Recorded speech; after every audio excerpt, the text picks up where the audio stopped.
नमस्कार, मेरा नाम कंतेश अग्रवाल है। आपको मेरे वीडियोस पसंद आ रहे हैं तो उसे लाइक, कमेंट एंड सब्सक्राइब करिए। आइए आज हम बात करेंगे इस संसार में अपना कोई नहीं। इस संसार में अपना कोई नहीं, इसे स्वीकार कर लेना, इससे कभी लड़ना नहीं। लड़कर हमेशा दुख मिलेगा और स्वीकार करके हमेशा आनंद मिलेगा।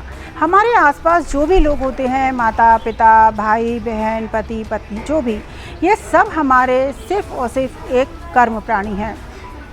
ये हमारे पिछले जन्मों का कोई बंधन होता है जिससे हमको ये इस जन्म में मिलते हैं। यहाँ अपना कोई नहीं। भलाई करना कर्तव्य नहीं, भलाई करना एक आनंद है। भलाई करने से इंसान के सुख और स्वास्थ्य में वृद्धि होती है। आप अपने आप से पूछना, आप सुखी सबसे ज़्यादा किस दिन हुए थे? हमेशा आपको जवाब मिलेगा जब आपने किसी कुत्ते को खाना खिलाया था, किसी गरीब को रोटी दी थी, भूखे को पेट भरा था, उस दिन आपको सुख मिला था। कोई गर्मी से चलाती धूप में चल रहा था, आपने चाहे उसे 20 रुपए की हवाई चप्पल दिलाई, जब उसने पहनी और वो खुश हुआ, उस दिन आपको बड़ा सुकून मिला था। कोई बारिश में भीग रहा था, आपने उसको चाहे पन्नी दी या छाता दी, यानी कि जब भी आपने किसी का भला करा उस दिन आपको बहुत ही सुख और आनंद मिला। ये दुनिया का सत्य है। यहाँ अपना कोई नहीं, कर्म ही अपना है।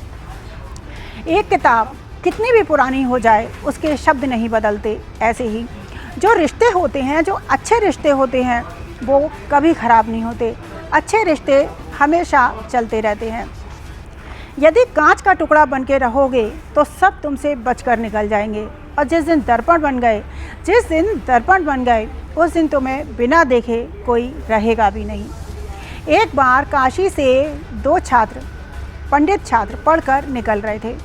दोनों के गांव पास पास थे, तो दोनों ने सोचा हम साथ चलते हैं। दोनों साथ चल दिए। दोनों चलते जा रहे थे, रात हो गई। गांव के मुखिया को पता लगा कि 2 पंडित छात्र काशी से पढ़कर आ रहे हैं, उनके रहने खाने की कोई ठिकाना नहीं है। तो उस मुखिया ने उनको अपने घर आमंत्रित कर लिया, उनके रहने भोजन की व्यवस्था करी, दोनों को रात में सुलाया। सुबह जब सेवानिवृत्त होकर नहा धोकर दोनों वापस आ रहे थे तो एक बार पहला छात्र बाहर आया। गांव के मुखिया के पास एक ज्ञानी बैठा था। उसने पूछा कि जो तुम्हारा दूसरा छात्र है, पहले छात्र से पूछा कि जो तुम्हारा दूसरा छात्र है वो कैसा है, उसका ज़रा हमको परिचय दो। उसने कहा निरा बैल है, क्योंकि ये उससे बहुत ईर्ष्या करता था। उसने कहा निरा बैल है, उसको बिल्कुल बुद्धि नहीं है और मैं बहुत होशियार हूँ। उसने कहा अच्छा तुम दूसरे कमरे में जाके बैठो, वहाँ पे तुम्हारे भोजन की व्यवस्था है। वो चला गया। इतने में ही दूसरा छात्र आया। उससे भी ज्ञानी ने वही प्रश्न किया कि जो पहला छात्र गया है वो कैसा है। ये भी कम ईर्ष्यालु नहीं था, बोला निरा बैल है, बिल्कुल गधा है, मैं बहुत होशियार हूँ। उसने कहा तुम भी दूसरे कमरे में जाकर बैठो, वहीं तुम्हारे भोजन की व्यवस्था है। दोनों छात्र वहां जाकर बैठे और उनके लिए थाली में भोजन आया। भोजन में एक की थाली में घास थी और एक की थाली में भूसा था। दोनों देखकर दंग रह गए। दोनों ने कहा कि ये हमारा भोजन है, ये हम कैसे खाएं।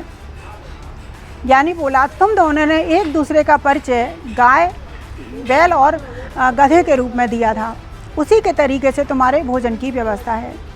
ईर्ष्या इंसान को इतना गिरा देती है कि वो क्या कर्म कर रहा है, क्या नहीं कर रहा है, उसको होश नहीं है।